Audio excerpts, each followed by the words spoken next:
Karen's obsession with control and entitlement escalated yet again, this time targeting my pool.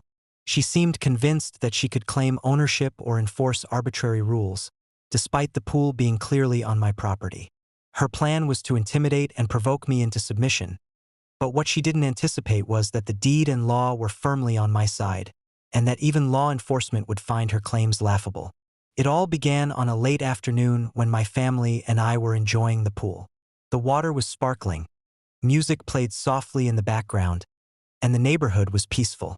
Karen, as usual, appeared uninvited, pacing along the property line and shouting about HOA rules, shared amenities, and what she claimed were violations.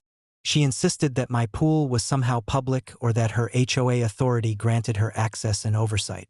I calmly approached and asked her to clarify which rules she was citing. Her answer was vague and filled with personal interpretations rather than actual legal or HOA authority. Anticipating her antics, I had already prepared copies of the property deed, HOA agreements, and legal documentation showing that the pool was fully on my property and exclusively accessible to my family. Unwilling to accept reality, Karen called the police, insisting that I was violating laws or obstructing her rights. Within minutes, officers arrived. Karen eagerly pointed at the pool, gesturing wildly, and insisted that enforcement action was necessary. I calmly presented the legal documents, showing the property boundaries, deed, and proof that all activities were lawful and in compliance with HOA regulations. The officers reviewed the documentation, watched the surveillance footage, and observed the situation firsthand. Karen's confidence began to crumble as it became clear that her claims had no legal foundation. They explained, politely but firmly, that the pool was private property, that her interference was unnecessary and unwarranted, and that any further false claims could result in fines or legal consequences.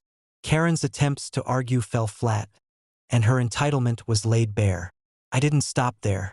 Knowing Karen thrived on drama and public spectacle, I documented every moment. Her repeated shouting, her failed attempt to coerce law enforcement, and my calm, lawful responses. This ensured that if she tried to escalate further, the evidence would be irrefutable. Neighbors, observing from a safe distance, recorded videos as well. Memes and social media posts quickly appeared. Karen versus the pool and entitlement versus reality became popular captions. By the end of the incident, the lesson was clear.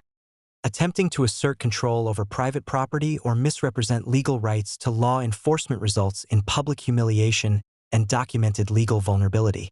My pool remained secure, Karen's credibility suffered another dramatic blow, and the HOA board formally warned her against future harassment or interference. As always, Karen's persistence suggested future antics were inevitable. But with property deeds, surveillance, law enforcement support, and HOA authority firmly established, every future attempt would be countered decisively.